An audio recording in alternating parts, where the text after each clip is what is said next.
Bienvenidos a este tercer video. En este tercer video vamos a construir los estados de resultados para el ejercicio. El primer estado de resultados que haremos será el estado de resultados por función con base de costeo real. Después realizaremos otros dos estados de resultados. El primero por el método marginal con la base de costeo estándar y el estado de resultados por función con base de costeo estándar. Vamos a comenzar con los ingresos, que son el resultado de multiplicar el precio de venta por el número de unidades vendidas. A estos ingresos les vamos a descontar el costo de la mercancía vendida. Recordemos que el estado de resultados es un estado de propósito general, es decir, que está direccionado tanto para usuarios internos como externos. El costo de la mercancía vendida entonces se recomienda que se coloque como un solo valor. Sin embargo, para efectos de este ejercicio vamos a desglosar qué es lo que compone el costo de la mercancía vendida, para identificar cómo se construye el valor final de este rubro, aunque en la vida real no es lo más recomendable, dado que se estaría filtrando información sensible para la empresa. Vamos a tener que el costo de la mercancía vendida se compone del costo de ventas, del costo de los desperdicios anormales y el costo de la capacidad ociosa. El valor del costo de ventas es el valor resultado del estado del costo de producción y venta.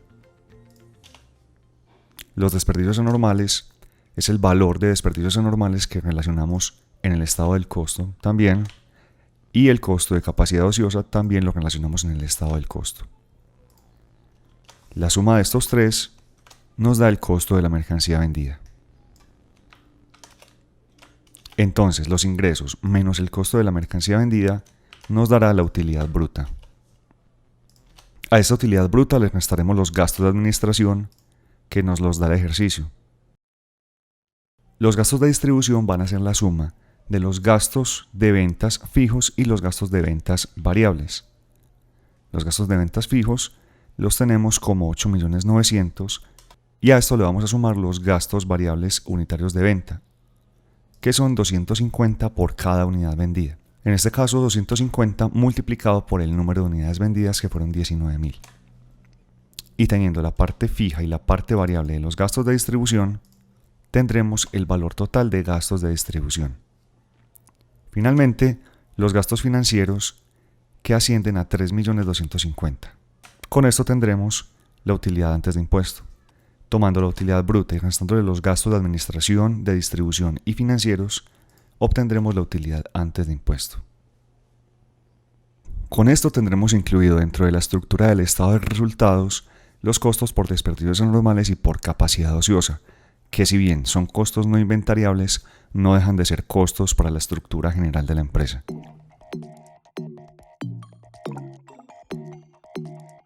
Para el caso del estado de resultados por el método marginal, traeremos los mismos ingresos que relacionamos en el estado de resultados por función, no cambia. Y aquí vamos a relacionar los costos variables. Vamos a relacionar cuáles fueron esos costos variables, sin importar si son o no inventariables, que se generaron durante el periodo para hacer la producción. Vamos a asumir que el material directo y los invariables son los dos elementos del costo que van a componer los costos variables. Por lo tanto, la mano de obra directa y los fijos los vamos a considerar como costos fijos, los cuales relacionaremos más adelante.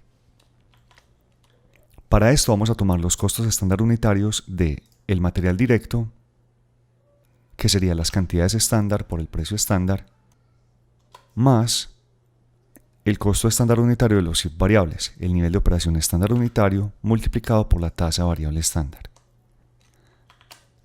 Ya teniendo estos dos costos variables unitarios, vamos a multiplicarlo por el número de unidades que se vendieron. En este caso fueron 19.000. En este caso los únicos gastos variables van a ser los gastos variables relacionados con las ventas.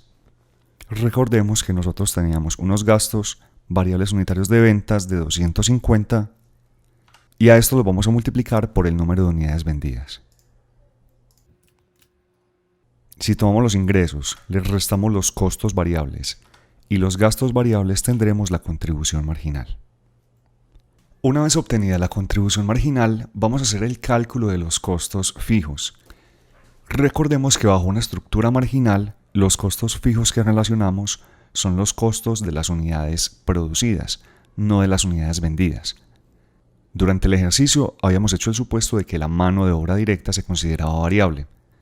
Ahora vamos a hacer el supuesto de que la mano de obra directa se considera fija y se van a sumar con los CIF fijos para constituir los costos fijos del periodo.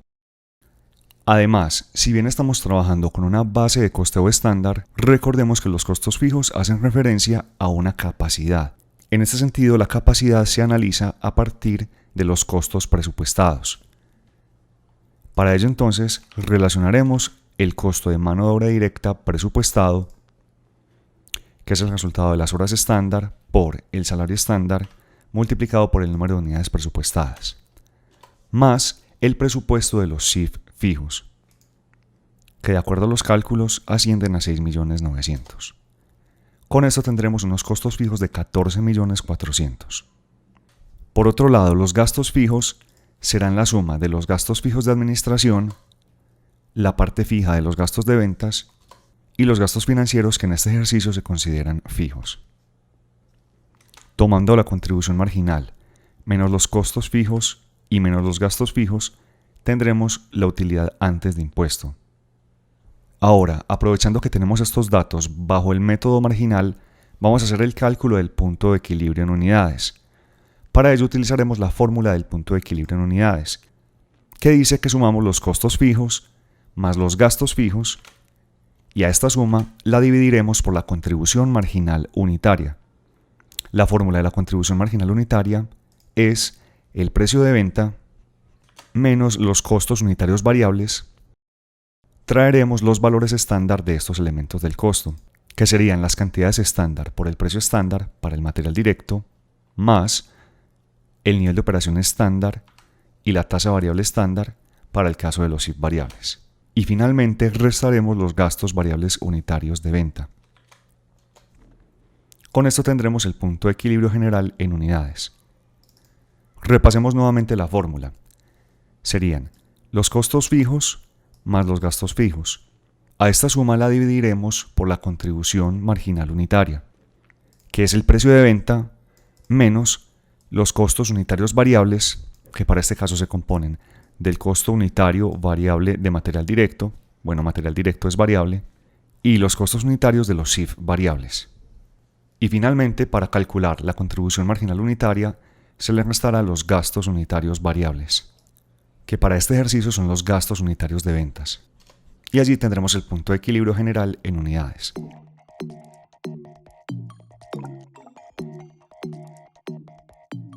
Por último, haremos el cálculo del estado de resultados por función utilizando la base de costeo estándar.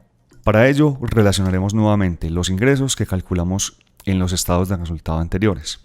Estos ingresos no cambian, que son simplemente el precio de venta por el número de unidades vendidas. Para calcular el costo de la mercancía vendida con base de costeo estándar, vamos a construir la siguiente tabla de costos unitarios para facilitar el cálculo. Para ello relacionaremos cada elemento del costo, la producción equivalente, y en el caso de que no la tenga, entonces indicaremos que es aplicado, y calcularemos los costos unitarios reales y estándar.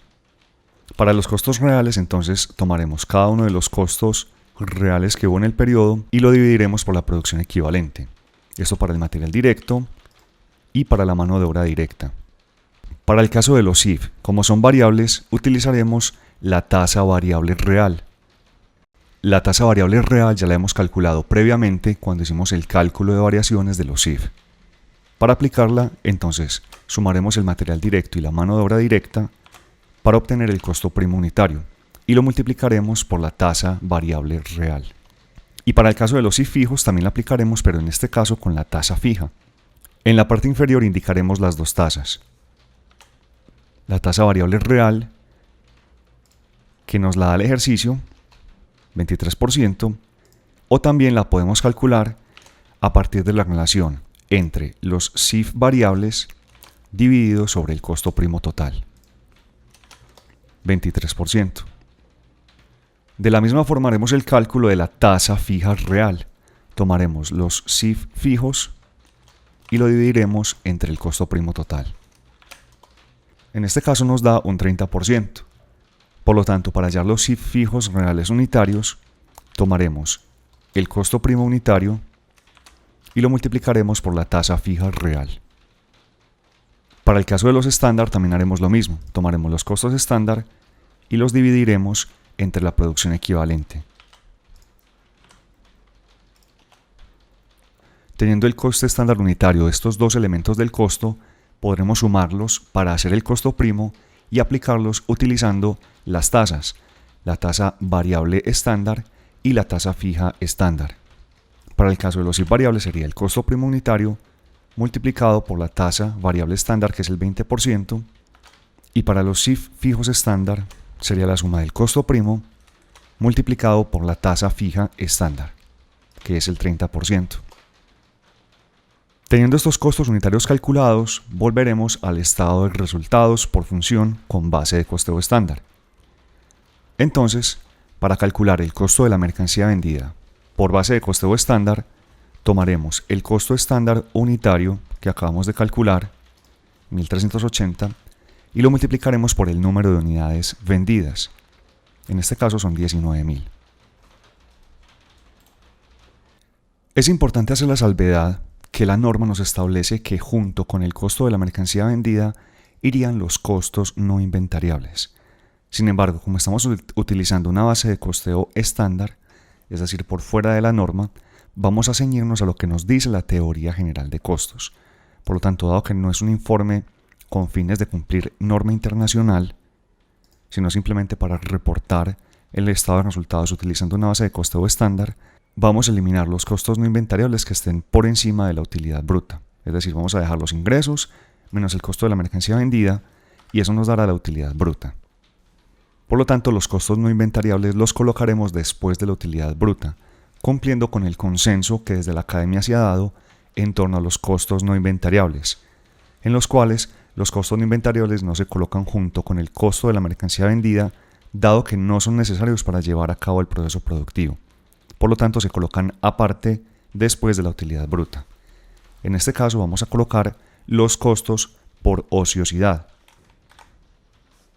Vamos a poner los costos ociosos de mano de obra directa y los costos ociosos por los CIF fijos.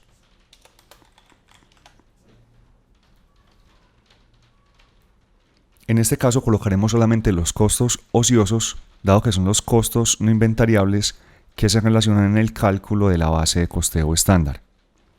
En este caso, el costo ocioso de mano de obra directa será el resultado de tomar la mano de obra directa presupuestada menos la mano de obra directa estándar.